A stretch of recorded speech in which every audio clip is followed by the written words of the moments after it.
Hi, I'm Dr. Lewis Haynes, founder of Arcus Behavioral Health and Wellness. I'm here today to talk about how not putting your dirty clothes in the hamper can lead to your potential divorce or breakup in your relationship. So I came across an article recently that was called "She Divorced Me for Leaving my Dishes by the Sink." And it was a very interesting read. The article was about how this husband and wife, it's a straight couple, would often have an argument again and again about how he would come home and leave his dishes by the sink, and she would have to clean up after him, and they'd argue about basically what it meant, and the action to him was, well, it's irrational. She's being irrational because it's not a big deal. It just takes a second to put the dish in the sink. And her logic, it's like, well, if it only takes a second, then why aren't you doing it? The reality is they spent a great deal of arguing about this, but not really arguing about what it was they were arguing about. And a lot of our conflicts in our relationships look like this. We argue about things, but really we're not really getting to the root of what it is we're upset about and what it really means. So in this particular case, not putting the dishes in the sink symbolized a lot to this wife. And how she interpreted this was that he was blatantly disrespecting her or devaluing her or underappreciating the things that she does for him. And he knows that it means so much to her for him to do this, but he's still choosing not to. You're not going to divorce someone or leave someone for not putting clothes in the hamper, but you will leave someone or consider it, when there's like a cumulative pattern in which you feel underappreciated or disrespected or undervalued. So that's kind of what this kind of came down to, and we see this happen a lot in division of labor types of issues in our relationships. So today I want to talk about 3 tips that's going to help you and your partner learn how to navigate some of these challenges that kind of come up. So the first tip I want to share is seeking to understand how your partner makes sense of love. What is their definition of love? What are the rules in which they believe love, follows? Oftentimes we have ideas of what it means to be in a relationship, what it means to be in a marriage. After you get married, you have a whole new layer of expectations and rules in which the way you think the world works or how your marriage should work, what your spouse should do, lots of shoulds on how your spouse should be. And the reality is that these can really can cause some difficulties when there's some conflict in how you and your partner view love and how love should be.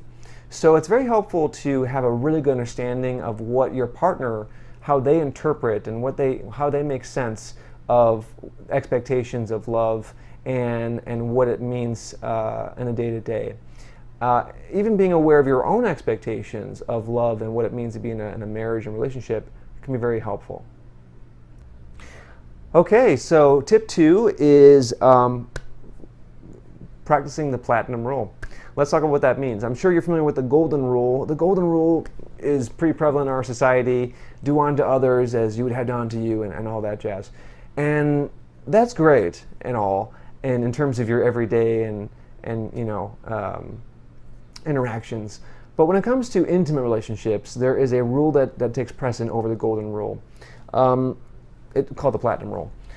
The reason why the golden rule falls short is because just because you would not be treated a certain way doesn't necessarily mean your partner feels the same way. And so you might have had arguments about, well, it doesn't really matter to me if my partner leaves her dishes by the sink or his dishes by the sink. So what's the problem?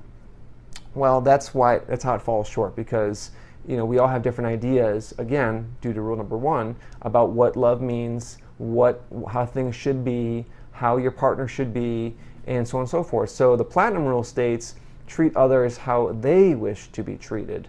And so it requires you to have a good understanding of what it is that your partner values and what they feel like they need.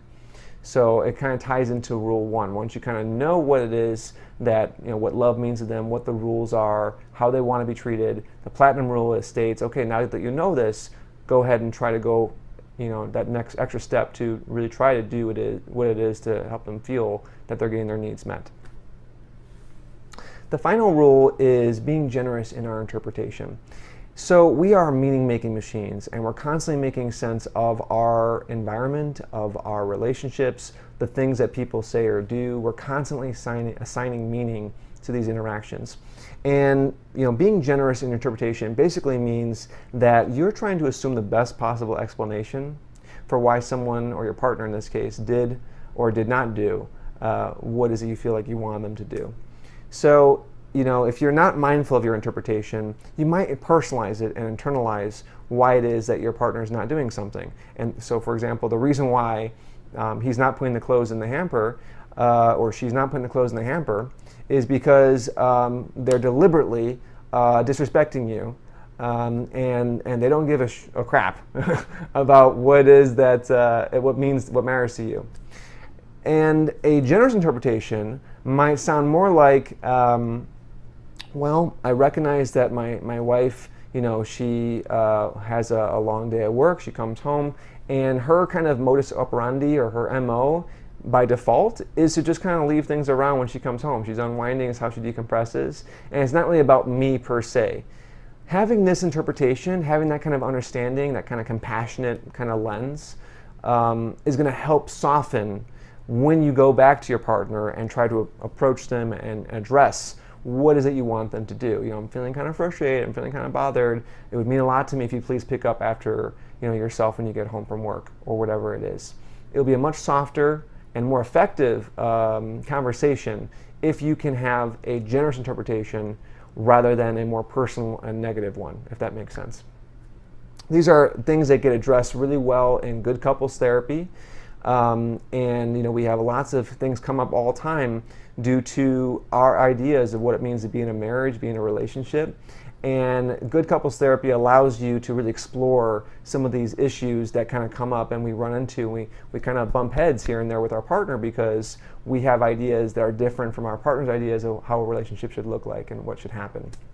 For more information about tips about your relationship and how to improve related to division of labor, please check out my website, arcusbehavioralhealth.com. You also can subscribe to our mailing list to learn more about tips and helpful tidbits on how to improve the quality of your relationship.